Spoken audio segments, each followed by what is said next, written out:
समस्त प्रभु प्रेमी भक्तों को जय सिया राम। भगवान श्री सीताराम जी की अहेतु की करुणा कृपा हम आप सब के लिए मंगल करें, कल्याण करें। इन्हीं मंगल कामनाओं के साथ मांगलिक चर्चा प्रारंभ करते हैं। आज चर्चा करेंगे श्री हनुमान जी महाराज का पावन अनुष्ठान पर। यह अनुष्ठान हम आप सब भक्तों के लिए परम उपयोगी सिद्ध होगा। एक सामान्य बुद्धि होती है, एक विशेष विशद बुद्धि होती है। तो जिन व्यक्ति का, जिस बच्चे की बुद्धि सामान्य है अथवा बौद्धिक स्तर कमजोर है, उनके लिए ये विशेष अनुष्ठान होगा।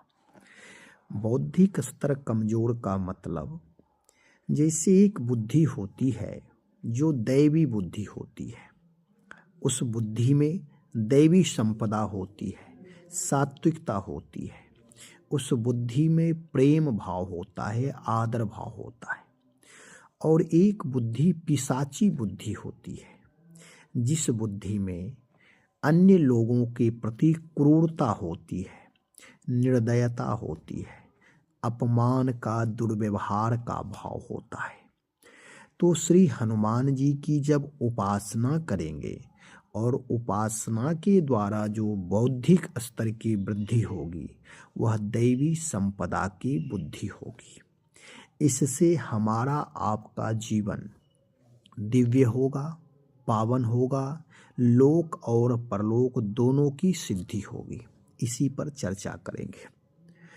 श्री हनुमान जी महाराज कलयुग के प्रत्यक्ष देवता हैं और भक्तों की मनोकामना पूर्ण करने में सबसे सर्वश्रेष्ठ देवता है।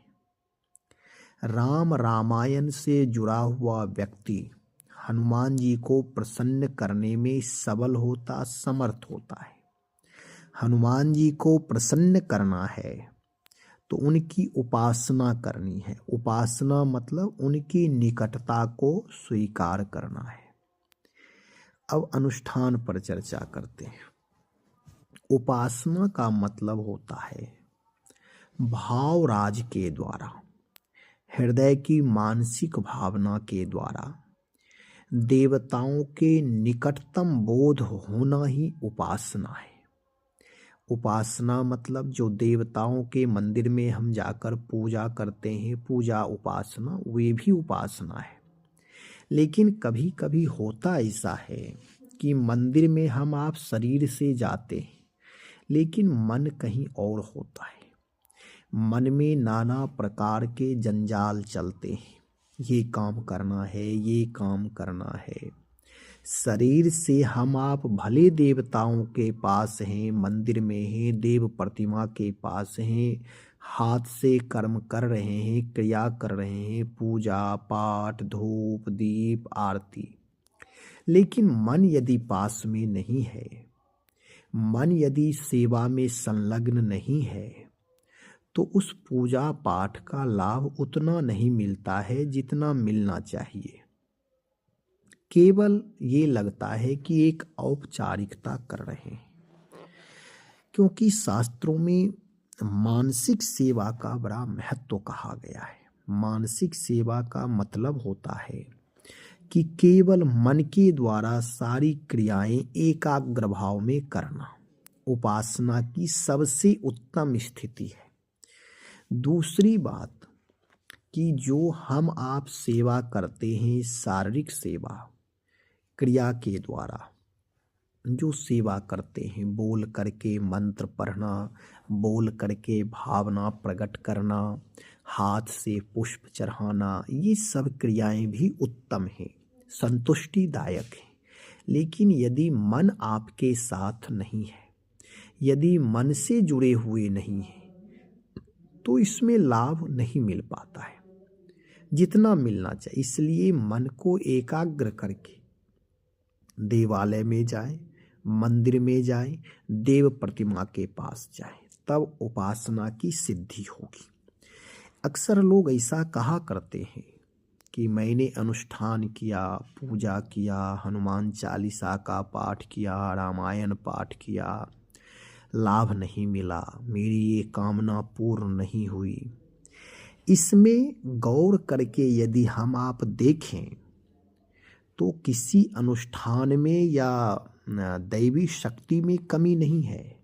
कमी है हमारी एकाग्रता, हमारी मौलिक स्थिति क्या थी, इसका प्रभाव कैसा रहा। जब पूजा पाठ करते हैं उस समय हमारे मन में विचार क्या चल रहे हैं, यह सारी चीज़ें, इन चीज़ों पर ध्यान देना चाहिए।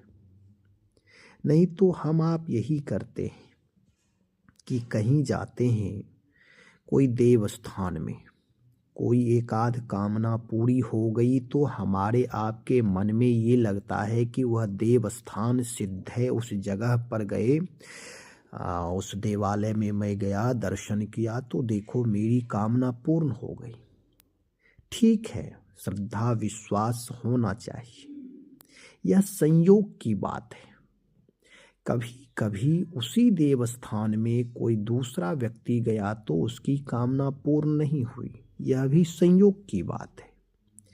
लेकिन जब आप एकाग्र हो करके तन्मयता से प्रेम पूर्वक भाव पूर्वक जब कोई उपासना करेंगे, अनुष्ठान करेंगे, पूजा पाठ, स्तोत्र का पाठ, नाम जप, मंत्र जप, चालीसा का पाठ, जब एकाग्रता और तन्मयता से भाव पूर्वक अनन्य भाव से जब करेंगे प्रेम पूर्वक, तो उसका लाभ चाहे आप जहाँ बैठकर पूजा करें वहीं लाभ प्राप्त होगा, इसमें कहीं कोई संदेह नहीं है। वहीं दैवी शक्ति को आप क्रिएट कर सकते हैं, संग्रह कर सकते हैं और वहीं से आपकी कामनाएं पूर्ण होना प्रारंभ हो जाएगा। मनोरथ की सिद्धि नहीं होने का एक कारण यह विशेष है कि मन एकाग्र नहीं रहता है। पैसे से, वस्त्र से, द्रव्य दक्षिणा से, फल से आप पूजन तो करते हैं, दान पुण्य करते हैं, लेकिन जो वास्तविक चीजें हैं कि परमात्मा के प्रति या देवताओं के प्रति पूर्ण समर्पण भाव, एकाग्र भाव, प्रेम भाव, वे हमारे हृदय में उसकी कमी है। इस कमी के कारण कामनाएं पूर्ण नहीं होती है। तो श्री हनुमान जी की उपासना करें, या तो किसी मंदिर में जाकर अथवा अपने घर में ही करें। घर में भी एकांत स्थान का मतलब किसी गली कूची में नहीं, जहां आप सुशांति से बैठ सकें, जहां आपको पाठ में, पूजा में कोई बाधाएं ना आवे, जहां शोरगुल ना हो, जहां आपकी एकाग्रता भंग ना हो, ऐसी जगह में बैठे। और उस जगह में बैठ करके पहले तो जगह को पवित्र करें, शुद्ध करें, वहाँ दीपक जला दें, थोड़ा वातावरण पवित्र कर लें, गंगा जल छीट करके, जगह की लिपाई करके, पोछा करके पवित्रता से। और जब ये सब हो जाए, जब आप पूजन की तैयारी करें, तो श्री हनुमान जी महाराज का वह चित्रपट आप अपने सामने रखें जिस चित्रपट में आपकी तन्मयता हो, आपका लगाव हो, चाहे जो भी मुद्रा हो, आशीर्वाद मुद्रा हो, ध्यान की मुद्रा हो, या कीर्तन की मुद्रा हो, या हनुमान जी रामायण पढ़ रहे हैं ऐसी मुद्रा हो, या पूजन की मुद्रा हो, जिस मुद्रा में आपको प्रसन्नता हो उस मुद्रा का चित्रपट रखें और श्रद्धा विश्वास से युक्त हो करके कि हमारे सद्गुरुदेव श्री हनुमान जी प्रत्यक्ष हैं, मैं इनकी उपासना कर रहा हूँ। आप कोई एक समय निश्चित करें, चाहे वह सुबह हो, शाम हो, दोपहर हो, रात हो। नहीं तो सुनने को ऐसा मिलता है कि ब्रह्म मुहूर्त में उपासना करनी चाहिए, लेकिन मेरा कहना ये है कि यह ब्रह्म मुहूर्त में आप जगे, लेकिन आलस्य प्रमाद लगा हुआ है, किसी कारण से शोरगुल हो रहा है या किसी अन्य कारणों से मन चंचल है, तो वह आपके लिए ब्रह्म मुहूर्त सिद्ध नहीं होगा। ब्रह्म मुहूर्त का मतलब एक तो ठीक है, जो सूर्योदय से 1.5 घंटे पहले 1 घंटे पहले का समय है, कहते हैं उस समय प्रकृति शांत रहती है, वातावरण शांत रहता है, ठीक है, वही ब्रह्म मुहूर्त है। लेकिन एक ब्रह्म मुहूर्त वह है जब आपके जीवन में जिस क्रिया को आप करने जा रहे हैं उस क्रिया में आपकी एकाग्रता हो और उसमें बिल्कुल तन्मयता हो, श्रद्धा विश्वास हो, भाव बार बार प्रकट हो रहा हो, उसी क्षण बैठ करके उपासना करना चाहिए। अपने आप को पूर्ण तैयार करिए। ब्रह्म मुहूर्त में तो उठने वाले बहुत सारे हैं, पशु पक्षी भी सब ब्रह्म मुहूर्त में उठते हैं, मनुष्य भी ब्रह्म मुहूर्त में उठते हैं, किसान उठ करके अपने कार्य में जाते हैं, मजदूर उठते हैं अपने कार्य में जाते हैं, तो सबके लिए ब्रह्म मुहूर्त है। लेकिन उपासना के लिए वह ब्रह्म मुहूर्त ठीक है, सूर्योदय से पहले वाला, लेकिन आप वह समय चूज करें, वह उस समय को आप अपने जीवन में अपनाएं जिस समय आपके अंदर उतावलापन ना हो। यदि हो सकता है सवेरे सवेरे कोई और जिम्मेदारी है तो उस जिम्मेदारियों को छोड़िए नहीं, उस जिम्मेदारियों का निर्वाह पूर्ण रूप से आप करें। सारी जिम्मेदारियों को करने के बाद जब आप एक कोई टाइम निश्चित करें, नहीं तो रात तो अपना है, दिन में भाग दौड़ है, रात तो अपना है, रात में ही पवित्रता से हाथ पांव धुल करके और प्रेम से बैठ करके भगवान नाम का जप कर ले, सारी शुद्धि हो जाएगी और उसके बाद फिर अपना नियम शुरू करें। नहीं तो ऐसा होता है, कुछ लोग कहते हैं कि भैया पूजा पाठ बिना खाए करना चाहिए, भूखे रहना चाहिए, जल भी ना पिए। लेकिन मैं इसलिए ऐसा नहीं कहता हूँ कि आप 24 घंटे भूखे नहीं रह सकते, और यदि आप सुबह पूजन करेंगे तो उसमें चंचलता बनी रहेगी तो पूजन का लाभ नहीं मिलेगा। इसलिए आप अपनी दिनचर्या करें, लेकिन उसी 24 घंटे में कोई एक समय निश्चित कर लें। यदि आप 40 दिन का, 21 दिन का, 108 दिन का, 11 दिन का, 5 दिन का, 7 दिन का, जो आपको जितने दिन का अनुष्ठान करना है उतने दिनों के लिए कोई एक निश्चित समय कर लें। वे समय 2-4 मिनट इधर उधर होना कोई बात नहीं है, लेकिन एक निश्चित समय से जब आप अनुष्ठान करेंगे तो उस अनुष्ठान का अनुपम लाभ प्राप्त होगा। जो आपकी कामना होगी वह कामना अवश्य पूर्ण होगा। कारण यह है कि जब एक समय पर आप अनुष्ठान करेंगे, कोई स्तोत्र का पाठ, मंत्र का जप, तो दैवी संपदा यानी दैवी औरा वातावरण उस समय हमारे आपके पास रहता है। जैसे समय पर जिस समय हम आप भोजन करते हैं उस समय नित्य भूख लग जाती है, जो समय सोने की आदत है नींद समय पर आने लगती है। ऐसे ही देवता भी जब हम आप स्तोत्र मंत्र का जप करते हैं तो देवता उस औरा में रहते हैं, उस समय दैवी संपदा रहती है, सात्विक वातावरण रहता है। इसलिए समय का ख्याल रखें। दूसरी बात अब जो मैं कहने जा रहा हूँ कि अनुष्ठान, जैसे कोई एक सामान्य बुद्धि वाले लोग हैं, जो हम आप सबके पास बुद्धि है, कोई कम नहीं है, सब बुद्धिमान है परमात्मा की सृष्टि में।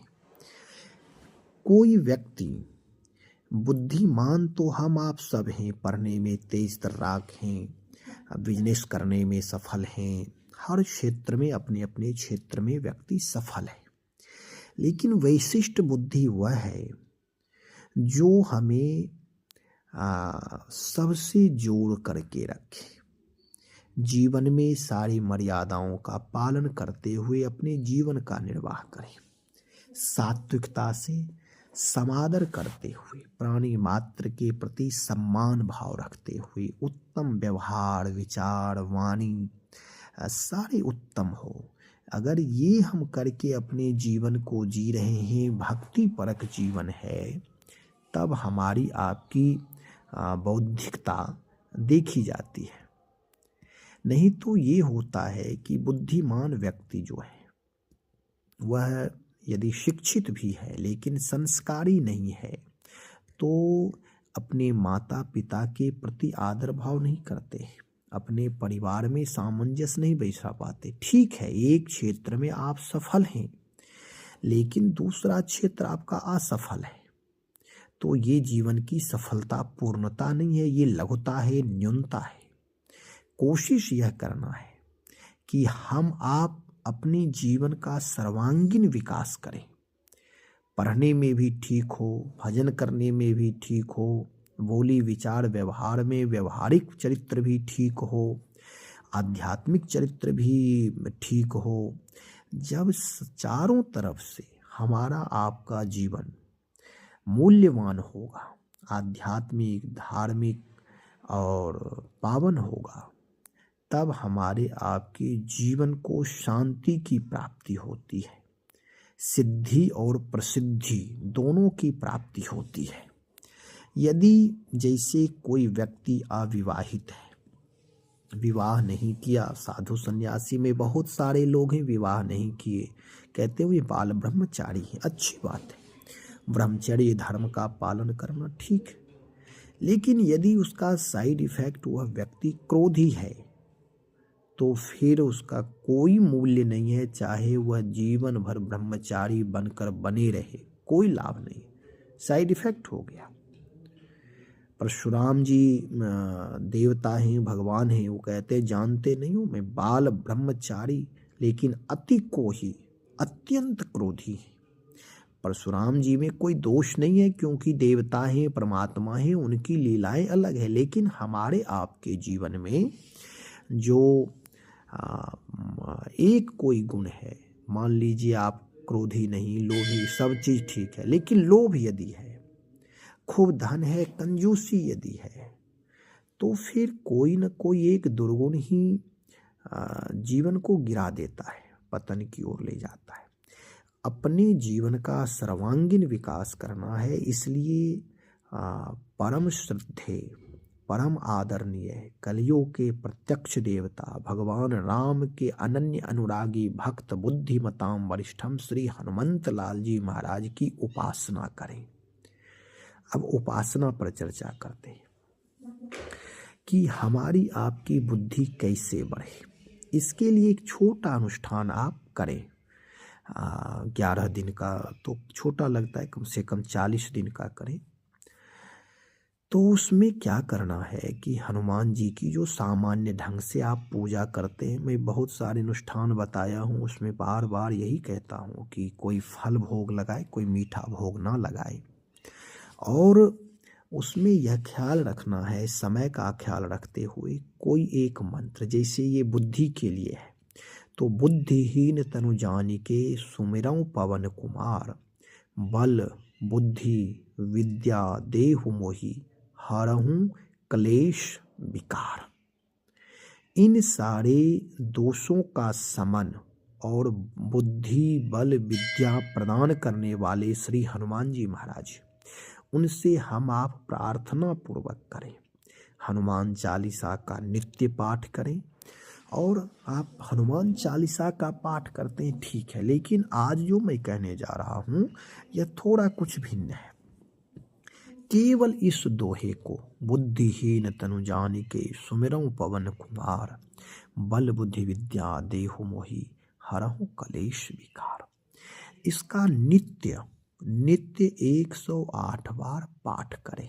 गिनती माला पर कर ले, जप के रूप में, मतलब थोड़ा गुनगुनाते हुए भी रहे, कोई दिक्कत नहीं है। जैसे बुद्धिहीन तनु जानिके सुमिरऊं पवन कुमार, बल बुद्धि विद्या देहु मोहि, हरहूं क्लेश विकार, श्री राम जय राम जय जय राम, श्री राम जय राम जय जय राम। एक बार पाठ करें, पुनः श्री राम जय जय राम, फिर 2 बार, 3 बार। श्री राम जय जय राम विजय मंत्र है। इससे युक्त कोई भी श्लोक या चौपाई या दोहे को जोड़ देते हैं तो उसकी शक्ति और प्रबल हो जाती है, हमारे आपके मनोकामनाओं को पूर्ण करने में सफलता मिलती है। इसलिए श्री राम जय राम के साथ करें 108 बार। पहले एक बार हम पहले तो जैसे पूजन प्रारंभ करें तो दीपक जला लें। दीपक जलाते ही वहाँ अग्नि देवता आ जाते हैं, प्रकाश स्वरूप हो जाते हैं, वहाँ के नेगेटिव एनर्जी आसुरी प्रवृत्ति समाप्त हो जाती है, वहाँ का औरा पवित्र हो जाता है, वहाँ का वातावरण शुद्ध हो जाता है। उसके बाद हनुमान जी की पूजा सामान्य रूप से करें। फूल, तुलसी, धूप, दीप, नैवेद्य। नैवेद्य में फल भोग लगाएं, ड्राई फ्रूट भोग लगाएं, मूंगफली है, चना है, कोई भी बाजार का कोई मीठा भोग ना लगाएं। बहुत आपको यदि लगे कि गुड़ भोग लगाना उचित है, शुद्ध है, तो गुड़ आप भोग लगा सकते हैं। और कम से कम 40 दिन का, 41 दिन का, 49 दिन का, 21 दिन का करें। 21 दिन कम से कम ये अनुष्ठान करें और बहुत ही लाभकारी, बहुत पावरफुल अनुष्ठान है। जब स्वयं करें और यदि अपने बच्चों से कराना, यह कोई भी व्यक्ति कर सकता है, स्त्री हो, पुरुष हो, किसी भी वर्ण में हो। मैं केवल देवता परम पवित्र हैं। देवता से जुड़ने वाला, भक्ति से जुड़ने वाला, उपासना से जुड़ने वाला व्यक्ति परम पवित्र हो जाता है। और जो व्यक्ति भगवान से, देवता से, भक्ति से, संत से नहीं जुड़ा है, वही व्यक्ति अपवित्र होता है। इसलिए देवताओं से, भगवान से जुड़े, चाहे किसी भी जात के हैं, कोई दिक्कत नहीं है। परम पवित्र हनुमान जी महाराज हैं, सबको पवित्र कर देते हैं। तो स्वयं करें, अन्य लोगों से भी कराएं, अपने बच्चों से कराइए। यदि बच्चा नहीं कर सकता है तो आज माता पिता बहुत डिप्रेशन में जीते हैं कि हमारा बच्चा नालायक हो रहा है, बात नहीं मानता है। लेकिन यदि आप यह अनुष्ठान करना चाहें तो आप देखें, एक बार श्री हनुमान जी महाराज का स्मरण करके जो विधि बताया गया है, इस विधि के अनुसार बुद्धिहीन तनु जानिके सुमिरौं पवन कुमार, बलबुद्धि विद्या देहु मोहि हरहु कलेश विकार। कम से कम 108 नित्य नियम से करें और यदि हो सके तो 108 से अधिक भी करें, लेकिन नियम से कम 108 जप करें। जप मतलब पाठ गुनगुना करके कर सकते हैं, कोई दिक्कत नहीं है। और इसका बहुत बहुत लाभ प्राप्त होगा यदि एक बार 40, 41, 49 दिन का, 51 दिन का अनुष्ठान अपने सुविधा अनुसार कर ले तो करें। तो फिर ये आपको 2-3 महीने, कोई भी चीज़ में तुरंत अंकुर नहीं आता, उसके लिए समय लगता है। कोई भी चीज़ का लाभ तुरंत नहीं प्राप्त होता है, समय लगता है। तो यदि आप अनुष्ठान करेंगे तो कम से कम 3 महीने प्रतीक्षा करें, अवश्य लाभ प्राप्त होगा, कहीं कोई संदेह नहीं है। लेकिन ख्याल ही रखना है, समय की सीमा में रहें। यदि समय की मर्यादा का भंग करेंगे, आज सुबह किए, कल शाम किए, एक दिन नहीं किए, दूसरे दिन कर लेंगे, यदि इस तरह का अनुष्ठान करेंगे तो लाभ तो भाई देखिए मिलेगा, लेकिन एक जो सुचारू रूप से नियमित ढंग से जो होता है वह लाभ नहीं प्राप्त होगा।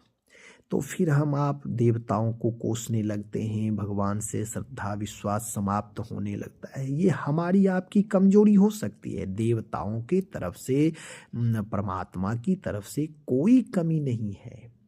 भगवान चाहे जो भी भक्त हो, 4 प्रकार के भक्त कहे गए हैं, अर्थार्थी भक्त, जिज्ञासु भक्त, आर्त भक्त, जो भी हो, कोई आर्त है, कोई विषम परिस्थिति में है तब गया, कोई ज्ञानी है, जो भक्त जाएगा भगवान के पास, भगवान उसकी कामना अवश्य पूर्ण करते हैं।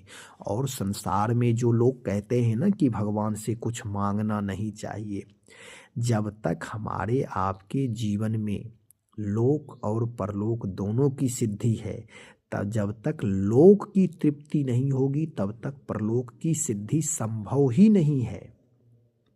इसलिए लोक में है आवश्यकता है तो परमात्मा से अनुनय विनय कर सकते हैं, जैसे एक बच्चा अपने माता पिता से अनुनय विनय विनम्रता पूर्वक मांग करता है तो माता पिता प्रसन्न भाव से उसे सहजता में प्रदान कर देते हैं, उसकी मनोरथ की सिद्धि करते हैं।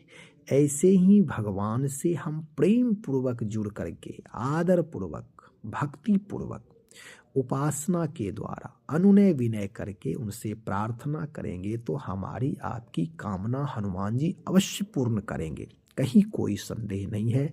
बहुत चर्चा हो चुकी है, लगभग इसमें मैं सारी बातें बता दिया। आप लोग अनुष्ठान करें, इसका लाभ लें। पुनः दूसरा अनुष्ठान बताएंगे, जैसे यही अनुष्ठान है, जब इसी अनुष्ठान को फिर हम बताएंगे तो इसमें कुछ विशेष करके, अभी तो एक टाइम का बताया कि एक टाइम करें, लेकिन जब अधिक प्रबलता होती है तो हो सकता है फिर इसको विशेष करके बताया जाएगा समय पर। तो हनुमान जी की उपासना अवश्य करें, राम रामायण से जुड़े रहें, सेवा सुमिरन सहयोग से जुड़े रहें, प्राणी मात्र के प्रति मंगल भाव, करुणा भाव, दया भाव रखें, सबके प्रति ईश्वरीय भाव, देव भाव रखें, किसी से राग द्वेष ना करें, सबके प्रति सम्मान भाव रखें। और जब हम आप दूसरे का सम्मान करेंगे स्वतः हमारे आपके जीवन में भी सम्मान प्राप्त होगा। राम रामायण से जुड़े रहें, भगवान नाम का सतत जप करें।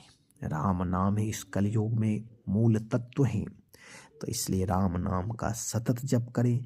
अपने माता पिता का सम्मान करिए, अपने परिवार के अन्य सदस्यों का सम्मान करिए, सबके प्रति आदर भाव, प्रेम भाव, सम्मान भाव रखिए, जीवन को उत्कृष्ट बनाइए, देवता की उपासना करके देवमय बनिए। श्री राम जय जय राम, श्री राम जय जय राम।